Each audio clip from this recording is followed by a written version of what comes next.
जाते जाते इतनी बड़ी चोट, वो भी दिल के ऊपर। मानो ऑडियंस का तो बुरी तरह से दिल ही टूट गया। जाते जाते राघव सिंह राजपूत और अभय सिंह राजपूत की मौत हो गई। अंजलि और अमन दोनों ही एक हो गए और यूएसए निकल गए अपने सपनों के घर को बसाने के लिए। आज तक जो अंजलि एक टाइम की रोटी के लिए तरस तरस जाती थी, आज उसको उसके पति के साथ अपने सपनों का घर बसाने का मौका मिला है। अंजलि ने फाइनली यकीन कर लिया है कि उसका पति अमन सिंह राजपूत मरा नहीं था, बल्कि वह जिंदा था और उसको साक्षी ने बचा लिया था। अंजलि साक्षी का धन्यवाद देती है और अमन के साथ निकल जाती है यूएसए। लेकिन क्या यही कहानी का अंत है? क्या यहीं पर ही कहानी खत्म हो जाएगी और सीजन 2 की शुरुआत होगी? लेकिन आप जैसा सोच रहे हो वैसा बिल्कुल भी नहीं है, क्योंकि जाते जाते हमें राघव सिंह राजपूत की मौत देखने को मिली। ना सिर्फ राघव सिंह राजपूत बल्कि अभय सिंह राजपूत की भी मौत हो गई। आखिर पूरी कहानी क्या है और आखिर इन दोनों की मौत कैसे हो गई और आखिर आज के एपिसोड में क्या हुआ, चलिए जानते हैं आज की इस वीडियो में। तो बिना टाइम वेस्ट किए वीडियो को शुरू करते हैं। कहानी की शुरुआत होती है युवराज सिंह ठाकुर से, जहां पर युवराज सिंह ठाकुर अपने गुंडे को फोन लगाता है और कहता है कि अंजलि अवस्थी को मार दो। उसी वक्त फोन अभय उठाता है और अभय युवराज से कहता है कि युवराज सिंह ठाकुर, मुझे तुमसे ऐसी उम्मीद बिल्कुल भी नहीं थी। तुम मेरे प्यार को मारने के लिए गुंडे भेज रहे हो, ऐसा बिल्कुल भी नहीं हो सकता। और अगर तुम्हें अंजलि को मारना है ना, तो तुम्हें सबसे पहले मेरी लाश के ऊपर से गुजरना पड़ेगा।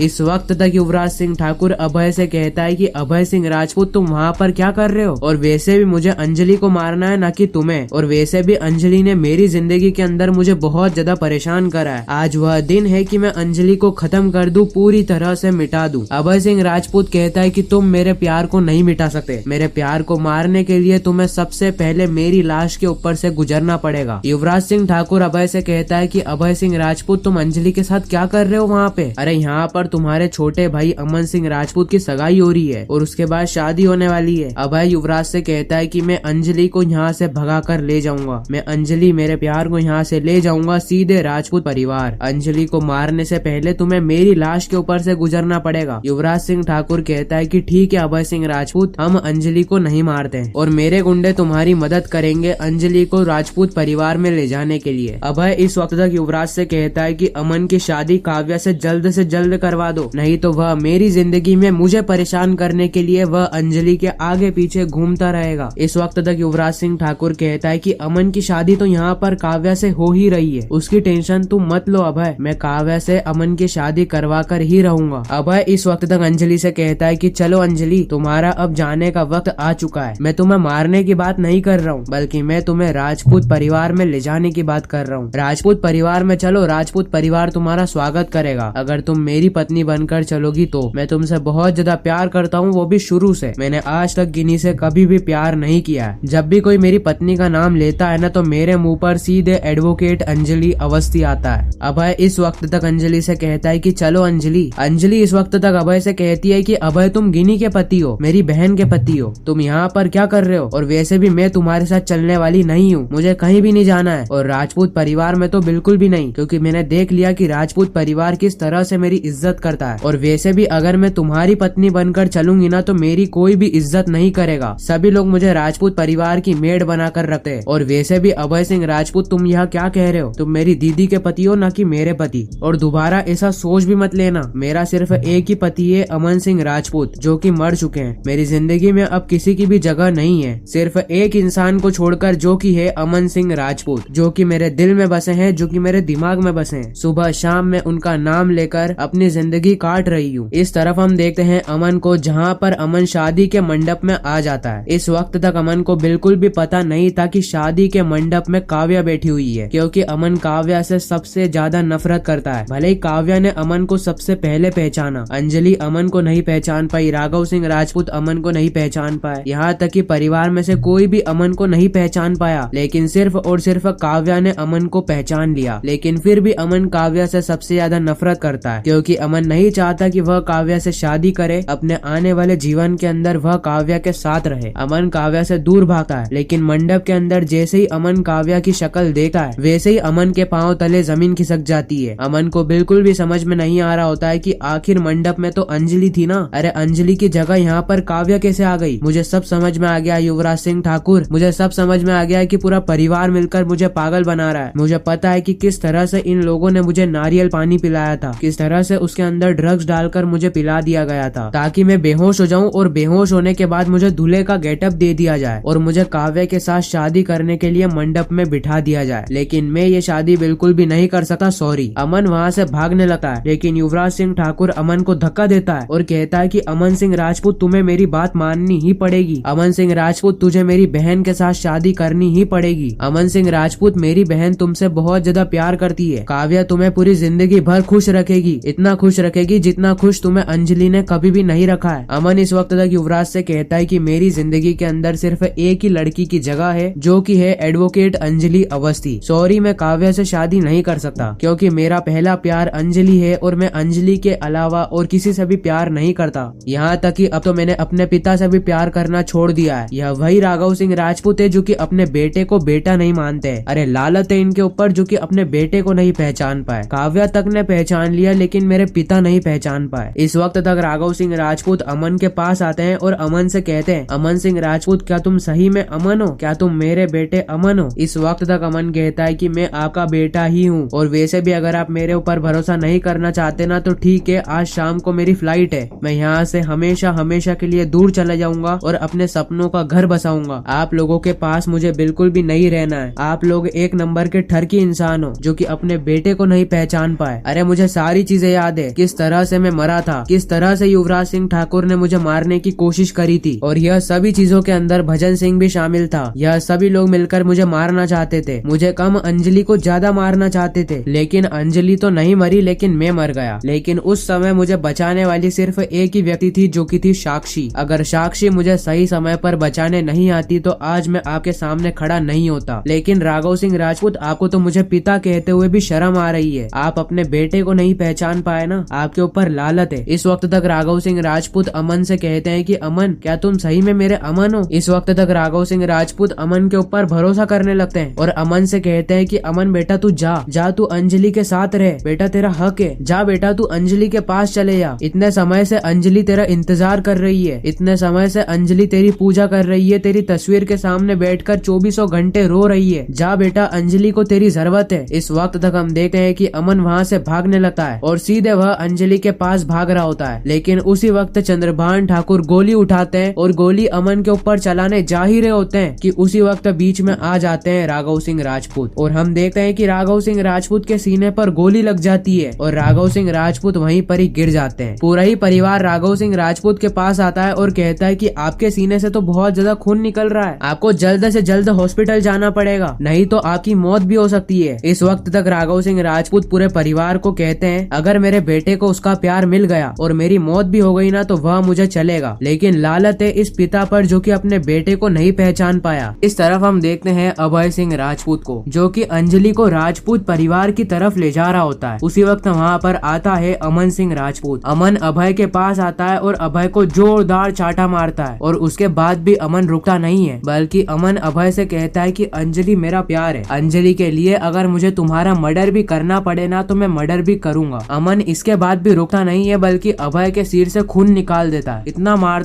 मारता है कि अभय सिंह राजपूत की वहीं पर ही मौत हो जाती है। उसके बाद हम देखते हैं कि युवराज के गुंडे अमन और अंजलि के ऊपर हमला करने लगते हैं, लेकिन अमन उस तलवार को भी रोक लेता है और अपने हाथों को पूरी तरह से खून कर लेता है और यही सारा खून गिर जाता है अंजलि के सिर पर। अंजलि अमन के खून में लथपथ हो जाती है। अंजलि बिल्कुल भी नहीं समझ पा रही थी कि आखिर यह क्या हो रहा है। अभय अंजलि से कहता है कि अंजलि तुमने तुम्हारे पति अमन को नहीं पहचाना, अब यह अमन सिंह राजपूत तुम्हें हमेशा हमेशा के लिए छोड़कर जा रहा है, अब तुम अकेले बैठकर रोती रहना, अमन सिंह राजपूत की तस्वीर के सामने बैठकर रोती रहना, लेकिन मैं यूएसए जाकर अपने सपनों का घर बसाऊंगा। भले ही तुम मेरे साथ नहीं हो बल्कि मेरे साथ साक्षी तो है ना, और वैसे भी अंजलि तुम मेरा प्यार हो, तुम्हें पाने के लिए मैं यहाँ पर आया, मैंने केस भी करा, मैंने तुम्हें पाने की बहुत ज्यादा कोशिश करी, लेकिन तुम फिर भी मेरे पास नहीं आई, तुम मेरे से दूर भाग रही हो। ठीक है अंजलि, मैं जा रहा हूँ, आज शाम की मेरी फ्लाइट है, लेकिन दोबारा अगर तुम मेरे पास लौट कर भी आई ना तो मैं तुम्हारे पास कभी भी नहीं आऊंगा। इतना ही कहकर अमन वहाँ से जा रहा होता है, लेकिन उसी वक्त अंजलि अमन से कहती है कि अमन रुक जाओ, मैंने यकीन कर लिया कि तुम मेरे पति हो, अब हम साथ में चल के अपनी नई जिंदगी की शुरुआत करेंगे। आगे जो हुआ वह हमारी आंखें खोल देता है। अमन सिंह राजपूत और अंजलि दोनों मिलकर यूएसए चले जाते हैं और अपने सपनों का घर बसा लेते हैं। खैर कहानी यहीं पर ही खत्म हो जाती है, जहाँ पर राघव सिंह राजपूत और अभय की भी मौत हो जाती है। अब हम सीजन सीजन 2 का वेट करेंगे, देखते हैं सीजन 2 में किस तरह से अंजलि और अमन की वापसी होती है। बाकी मैं मिलता हूँ आपसे किसी नए और इंटरेस्टिंग शो के साथ, जब तक के लिए गुड बाय।